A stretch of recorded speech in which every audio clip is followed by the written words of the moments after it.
Hello guys, അങ്ങനെ നമ്മൾ ഹരിപ്പാട് എത്തിയിരിക്കുകയാണ്. വിഷുവിന് കൊടിയേറ്റായിരുന്നു.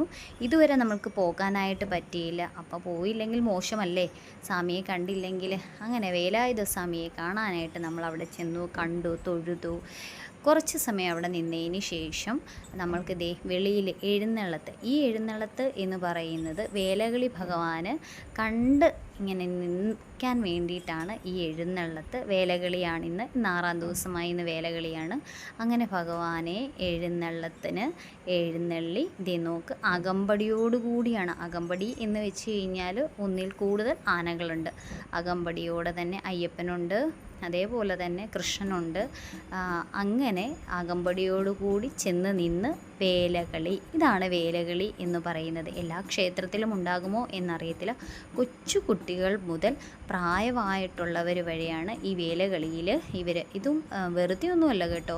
ഒരുപാട് ദിവസത്തെ വ്രതമൊക്കെ എടുത്തിട്ടാണ് ഇവർ ഈ വേലകളി. വർഷത്തിൽ ഒരിക്കലല്ലേ ഉള്ളൂ.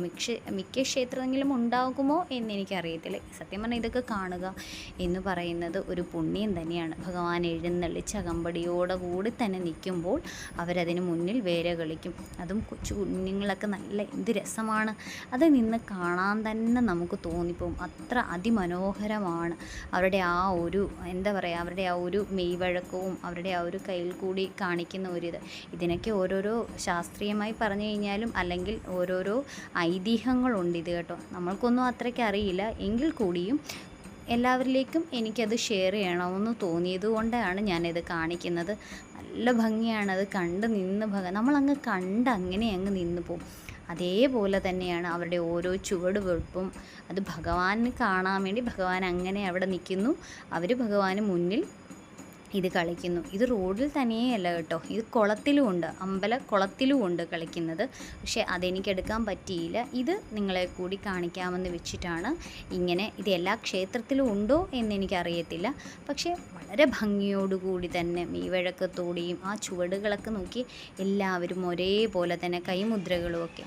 അങ്ങനെ അതൊക്കെ കണ്ട് തൊഴുത് ഭഗവാൻ വെളിയിൽ സേവയ്ക്ക് എഴുന്നള്ളിച്ച് നിൽക്കുകയാണ്. നോക്കിയേ, വെഞ്ചാമരവും ആലവട്ടവും ഒക്കെ ആയിട്ട് നല്ല ഭംഗിയോടുകൂടി. സത്യം പറഞ്ഞാൽ ഇത് ഒരു പ്രത്യേക അനുഭൂതിയാണ്. ഇങ്ങനെ അവിടെ നിന്ന് അതൊക്കെ തൊഴുക എന്ന് പറയുന്നത് തന്നെയാണ്. പ്രത്യേകിച്ച് ഹരിപ്പാട്ട് അമ്പലം എന്ന് പറയുന്നു കഴിഞ്ഞാൽ എല്ലാവർക്കും അറിയാവുന്നതാണ്. ഒരു പ്രത്യേകതയാണ്. എല്ലാ ദിവസവും ഓരോരോ വിവിധ തരത്തിലുള്ള പരിപാടികൾ, ഡാൻസ്, അതേപോലെ തന്നെ പല എന്തോന്നുകൾ. അങ്ങനെ അതൊക്കെ കണ്ട് തൊഴുത് നമ്മൾ തിരിച്ച് വീട്ടിലേക്ക് വന്നു. അപ്പം അടുത്തൊരു വീഡിയോയിൽ കാണുന്നത് വരെ tata, bye bye, see U.